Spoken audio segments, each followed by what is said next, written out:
What's up guys, this is Nick aka Stewie Stag coming at you for PokerVIP.com, and today I'm going to look at some of the differences between GTO and exploitative poker, what the sort of differences are between them, when we should use each one and why. Just want to cover one thing really quickly before we do get started. There is a bit of a misconception that some people try to use just GTO, which isn't really true. I mean, if you look at the sort of like the best grinders out there who understand both exploitative and GTO, in general, GTO, which stands for Game Theory Optimal, sorry, if you didn't realize that, pretty much we use that before we have a read, and then we use exploitative when we do have a read. That's kind of like the short bit of it. If you didn't really know, there are probably quite a few people who believe that you kind of have to do one or the other, which isn't really true. And in a session, you're probably going to play a lot of spots where you want to base your play on a GTO play, and on on another table or later hand, you're playing an exploitative style. So you don't have to play one or the other. You kind of have to play both. So I just wanted to get that out of the way before we started. But let's go into kind of what they are, the differences. So GTO, in theory, it's break-even poker. It pretty much establishes a way to play that means that the player we're playing against can't profit from bluffs, and minimizes their profit when they have a hand. But when we have a hand versus bluffs, to balance our range correctly, so that we don't lose anything. It's a style that opponents can't really adjust to. So the idea of this is that we can effectively tell our opponents what our strategy is, and they can't do anything to exploit that. So it's it sounds like an ideal solution when and it kind of is, but it's very difficult to do. And this because there is a lot of balancing, a lot of spots where you'll have certain number of value hands, and you have to balance them with a certain number of bluffs. And as the number of value hands increase, as do the bluffs. As the bet size increases, as does the bluffs, etc., etc. So there's a lot of things that you can't really pinpoint in an exact hand. Whether you've made a GTO play, you have to have a very high sample, and or to have an exact range of hands in each spot that you would make a bluff with versus a value bet with. It is a little bit more rigid. It means that we kind of have to stick to a little bit more of a set of rules. If we begin to move away from these, then we're not playing optimally, so it kind of defeats the object. So it is a little bit more of a rigid structure. I don't really like that term, because there's a lot of spots where you are playing GTO, but you're kind of exploiting someone as well. Or more the fact that you're exploiting that they're not playing GTO, I suppose, would be a better way of describing it. And there are some pretty fun moves you can make with this style, but it is a little bit more, if you make some poor plays which aren't optimal, then it's not GTO. So then we're looking at exploitative, and this is pretty much when we're trying to exploit opponents' leaks. And this can be at any stage in a hand, pre-flop, on the flop, on turn, or on the river. And it is looking to make the most EV play, which would include less optimal EV plays, which sounds a bit weird. But for example, if we know that our opponent will only c-bet the flop when they've got a hand, and will give up if they don't, and we're in position, then we can call in theory with any two, because we know that they're going to check fold whenever they miss, which is going to be far higher than when they hit. So calling with deuce 7 in position against someone probably isn't a plus EV play, but because we can exploit them post-flop, it kind of turns into a plus EV play based on our information on them.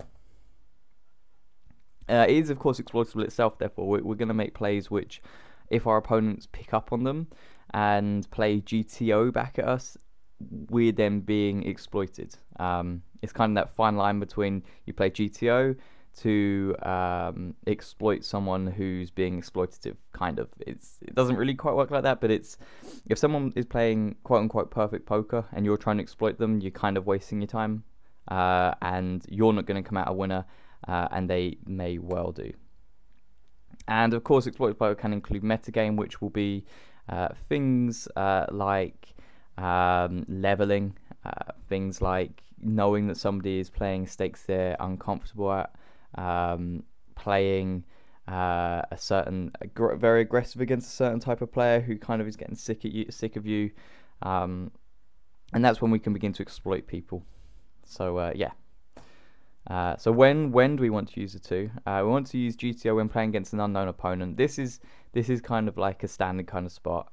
If you hear someone say, "Oh, this was in a vacuum," then you can't really begin to exploit someone unless it's a kind of like a groupthink leak that everybody tends to have. If you play at stakes where generally people call down too light, then you are exploiting the field by making a play. But in general, you really want to be playing GTO when you're against an unknown opponent, and when an opponent has an edge over us. So this can very simply be we're playing against somebody who we can't really pick a leak on. We think that they're possibly better than us, outplaying us. And we kind of just have to, for a while, accept that, play GTO against them, kind of wear them down, and then pick their leaks as we go along. When we're mass multi-tabling, it's of course also good if you can have a GTO, if you have a very strong GTO game. When you're mass multi-tabling, it's better to do this as you don't really have to be looking to exploit a player having to think quite as much. As long as you know when and where to balance, then you're kind of halfway there already. And okay, so let's look at when we should be using exploitative play. And then this kind of is pretty much going to be the opposite of GTO. So when we have knowledge of a villain's leak, that's when we have, say, 50, 100, few hundred thousand hands on someone, and they're making and they've got a particular leak, whether it's opening too wide, free betting too wide, c betting the flop too often, too less. The list goes on and on and on. And this is when we can begin to exploit said leak.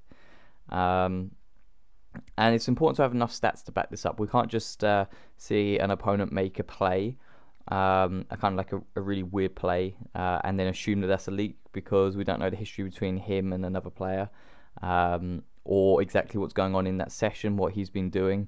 Necessarily, so do be a little bit aware of this. Just because somebody shoved tens against someone else doesn't mean they're always going to do that against you. The bottom of their shoving range might be, queens or whatever. And then we can also use this way when we believe a player who might bet than us is playing worse than normal. So in other words, they're on tilt. And this can vary from a very good regular playing their B game, which isn't really that profitable.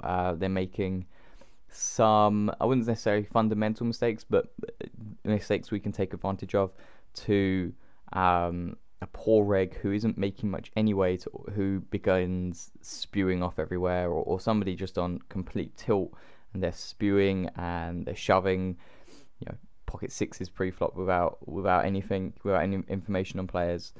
You can begin to exploit that, of course. Finally, let's look at why we use the two. So GTO allows us to play anyone we like. You can sit down with Phil Ivey, and if you have a very strong knowledge of GTO and you kind of know how to implement it correctly, then in theory you can sit down with him and after a few thousands of 10,000 hands or whatever, you're probably not going to be down that much or up that much. You're going to be very break even against him. We can gather information without metagame interference. So pretty much we can begin to analyze how players play against us without them having without us having a particularly strong image. So if we've started a session and we're trying to exploit people who are playing very, very aggressively, then the information we've got on the player might be a little bit skewed to how they're playing it back at us as opposed to how they normally play.